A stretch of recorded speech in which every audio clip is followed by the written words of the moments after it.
got to be kidding me. The world was more stable than it was 5 years ago.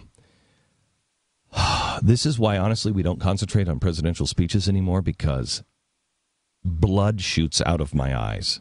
Because I can't believe the Hollywood world we live in, where everybody allows him to get away with this. The world is more stable than it was 5 years ago? You mean like before Egypt was on fire? Before Egypt rounded up 50,000 Muslim Brotherhood clerics and outlawed the group? Really? You mean we're more stable now? Before 2 changes in Egyptian leadership within a year, including a military coup that we don't even know if you'll call it a coup or not? You mean more stable than when the Christian churches were burned to the ground and Coptic Christians were being massacred? Because these are the changes in Egypt, by the way, Mr. President, that you encouraged. The world is more stable now that we don't have a dictator in Libya? We don't like the dictator, didn't like him. But now Al-Qaeda is in charge of Libya, and the world is on fire there. We're more stable than we were in Syria, when Syria was stable, at least with a dictator. When the king of Jordan is begging everyone to pay attention because Jordan may disappear. Really? We're more stable, Mr. President? My gosh. And you continue to aid through massive monetary contributions. You're telling us the world is more stable after all of that. The world was less stable before Libya burst into flames and 4 Americans were murdered in Benghazi. It was more stable when the world thought that we would actually go rescue our own people, that we wouldn't even the world's more stable now that they know that we won't even go and lift a finger to help people who are calling us and saying, help me, help me, help me. Really, the world is more stable. The world is more stable. You have the gall to say that? The world's more stable after Kenyan terrorists began rising up and murdering innocent people at shopping malls?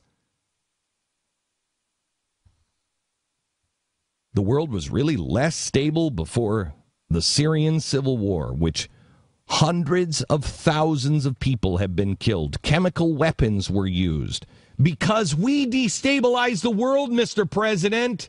You said rise up, and they did. And now chemical weapons have been used. And the world is on the brink of World War III, and you have the gall to say it's more stable? Mr. President, you are far too intelligent for this. You know better than this, but maybe you don't, because everybody is afraid to say anything to you. So maybe you don't. Maybe you've never learned a lesson because nobody ever has the guts to say anything to you. Nobody will ever say, do you realize what you've just done? Do you realize what that speech just did? Do you realize what the ramifications are? Do you realize, Mr. President? No, instead everybody fawns over you and says you're the greatest leader to ever live. So maybe you don't. But I can't believe anymore that you're not just straight up lying, and you know it, because the entire Middle East is exploding in chaos, on the precipice of total disaster now 5 years later. Meanwhile, here at home, the dollar has been destabilized. Job growth is hundreds of thousands off the pace it should be. The economy has not recovered, continues to be the longest stretch of malaise since the Great Depression, not the 70s. I told you, I said to the American people 3 years ago, you will look back and you will dream of the days of Jimmy Carter. We have already blown past Jimmy Carter days. We're now struggling to not beat the Great Depression. You've saddled us with a new healthcare system which represents 17% of the entire economy. The greatest healthcare system the world has ever seen is now being described as a train wreck by its authors. And let's not forget, we're still pumping $1 trillion a year in made-up funny money into the system, setting up disastrous hyperinflation. Brazil has talked about it. China has talked about it.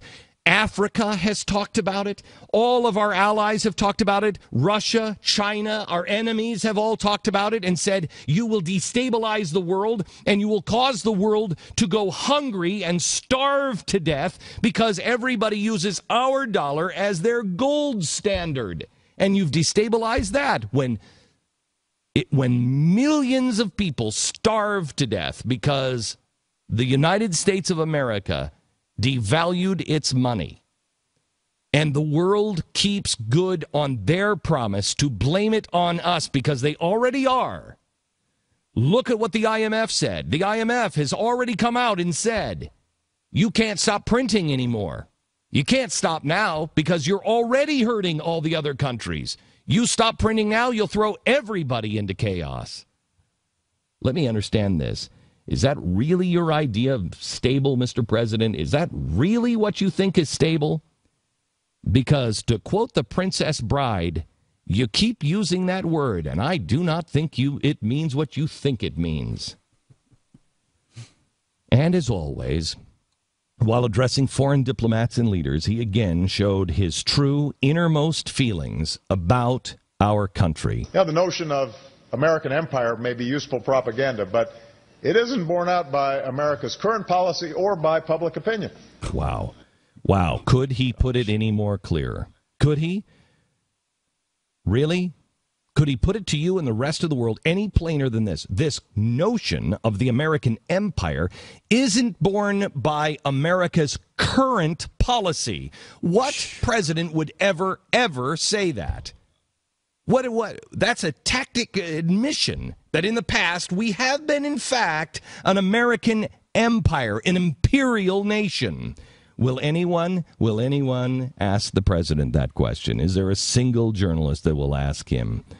Or his trained lying minion, Jay Carney, which is a joke. If Jay Carney would be in any other position for any other president or any corporation, no one would let that stand. If that guy was representing Exxon, Exxon would be selling soap today. Don't hold your breath for anybody asking the question because they're not going to. It won't happen. Instead, let me ask this question of 50% of our countrymen.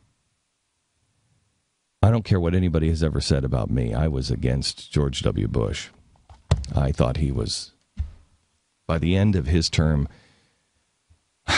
I was just beginning to see what was going on. And I began to see the lies, and I began to see the mistakes that I had made, and saying, yes, let's destabilize, because they were lying to us. They weren't doing what they said. We were going over there to punish them, get the bad guys, and come home. That's not what we were doing over there. They lied to us. And if you think that we were for that, maybe some were. I wasn't. I don't know anybody who was. I don't know a soul in or out of the military or in or around the military that is for what we're doing. They weren't for it when we got in the end of George W. Bush. We're like, we've been lied to, all of us. Let me ask you something. Where are you? Where are you? When will you have the basic human dignity and decency to stand up and denounce? I don't care if you denounce this man or denounce your vote. I don't care. You denounce what's going on. You stand up and say, no, not in my name. When? For the sake of our lives, our children, our God, our liberty? When will you finally wake up and say, I can't be a part of this? Not in my name. Not in my name.